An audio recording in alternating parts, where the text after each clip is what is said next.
Can you quickly present yourself, name, age, nationality?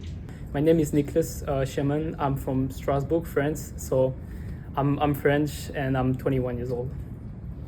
What studies or degree did you do?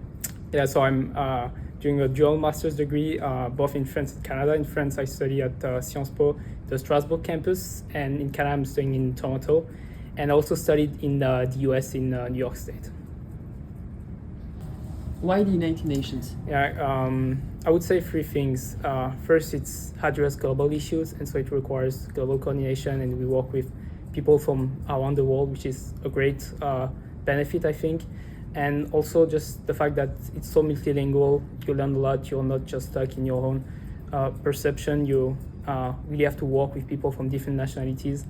And last one is global impact. Again, we are targeting global issues, very difficult ones sometimes, and the fact that you're able to actually address it even at your own level, it's very great and very satisfying. How long have you been part of the United Nations? Yeah, so far it's been a pretty short time. I arrived in New York a month ago. I started 3 weeks ago, so yeah, just starting my internship, but already lots of things happen, so all good about that. Which office or department are you working in? Yeah, so I'm working with the Department of Peace Operation, more specifically within the DDR section, which stands for Disarmament, Demobilization, and Reintegration. And so our work is really to integrate and reintegrate former combatants, individuals associated with armed groups and their dependents, and make sure that we empower them to become positive and transformative actors of change, and make sure that we integrate them into those communities to promote sustainable peace and development. How did you apply for an internship? Yeah, so pretty classic. Look at on UN Career website, and there was this job on programming support DDR, and so pretty classic. Just look at the web platform. How many interviews did you have? I had interviews with other offers, but it was actually the very first interview I did with the UN that was successful. So just one interview, and that was it. What questions were you asked? Should me think. It was pretty classic question, I would say. Really important to emphasize your experience, and when I say emphasize your experience, it means not just telling what you did, but showing them how your experience, how your different tasks actually helped you and makes you fit for the job. So it's extremely important to emphasize that, and not just like professional experiences, but your academic engagement, also engagement outside of academia, so model United Nations, just something to show that you are able to work in an international environment, that you know what you're talking about, and that you're truly interested by this type of international career. How did you prepare for it? Once again, pretty classic. Read a lot. So specifically, like, yes, you have to know the whole UN system, know how things are going on, but especially for your specific office or section, read on the website, read on the social media, read reports, read the most of you can. That's really, I believe, what makes a difference during the interview. It's the knowledge and just like the familiarity you have with the topic that really distinguish yourself. Was there any specific qualifications required? So I think it's the same case for most UN internship, but usually you need to do either in the last year of your bachelor, or you have either you're a graduate or you have your master degree. Also for my section, I think it's very key to be proficient both English and French, because we're working a lot on Africa, so it's important to be fluent in those two languages. And these were the main requirements. What was your biggest fear before coming to the UN? I think it's quite the same you can have with any prestigious internship at such a place. Just the fear of being like a bit like underprepared in a sense, not having all necessary like academic qualification. I think you shouldn't have this fear. On the contrary, it's a place and a time to learn a lot, and so don't be afraid of that, and just be confident and believe in your capability. Do you have favorite moments of the internship so far? So it's been 3 months, so I'll have many others to share, but I'll have two moments. First, it was the first one where we had a senior meeting with many permanent representative and other officials. It was very interesting, and I believe we gained a lot because again you can really see how it's going on, like such a high level meeting. And the second one was at the permanent mission of Mexico.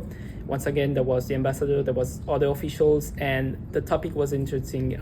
The growing use of AI, of drones, targeting IDP camps, targeting even peacekeepers. So really very important and future topic to discuss. So those two meetings were very great moments. What's been the biggest challenge you had to overcome here? Yeah, I think that was, if I have to only name one, it would be like familiarity with the acronyms. There are so many, and just like the fact that everything is interagency, so you really need to be very quickly familiarized with all the UN system and environment, and there's a lot of internal technical terms, so that's a challenge. What is one thing you're proud to have accomplished during your internship? I'll say a research task. So I had to do some research on the various ceasefires that happened in the DRC from the Lusaka one in 1991 to the present one. And this one, I was very proud of having done that because you really have a better, more comprehensive understanding of the current situation in the DRC and the various actors involved in the conflict. So this was very interesting for me. What's one skill you've learned?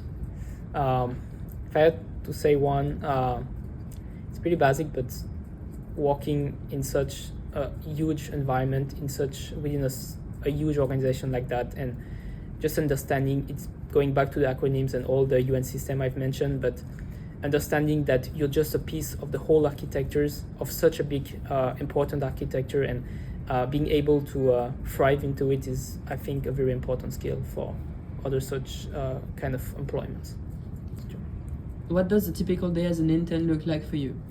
I would say in the mornings, like I come in the office, I check some email just to, again, it's important for me to follow the whole activities of the team. Then there's a lot of meetings, so I took some notes. I make reports out of it, and also some research tasks. So again, like you have a very specific topic and you have to do some research on it and try to find recommendation that then your various colleagues can use. So again, yeah, research, meeting minutes, and just following the whole flow to really be knowledgeable about your section works. Does this internship respond to your expectations? I'll have a better answer at the end of it. I would say yes, in certain ways, in the fact that it's definitely what I like to do, working on armed groups, working on specific countries in Africa. That's something that I'm really passionate about and that I see myself working in the future. And maybe the certain downsides of it is that you see all the difficulties that the UN is facing, and you can not feel enough empowered to actually do something and to really make your voice heard or facilitate and improve the system. So that's the only downside you can see, that at the end you're just an intern and you can really change your whole organization. What is one thing you would change if you could? One thing I would change, travel even more and learn new languages, be proficient in as many languages as I can. What sustainable development goal relates most to your work? So this is my SDG, it's the number 16, so it's peace, security, and institutions, strong institutions, and so it's related to my work when we're dealing with our group, building integrity. One word to describe your internship. I would use the term growth. You will grow a lot, you will learn a lot, and you will be much more mature and much more able to tackle those issues. Do you have an everyday mantra or inspirational quote? Fake it till you make it, clear and simple. What are your next steps after the internship? Yeah, so I have to finish my master's degree, and I'll be able to do a 6-month experience abroad. It can be volunteering, a job, or another internship. So we'll see how it goes. Would you come back to work at the UN? If I can, yes. We'll see with the current situation. I think it's going to be very difficult to be employed right now, but maybe in the future, in a few years, in a few decades, who knows? Definitely. Yeah.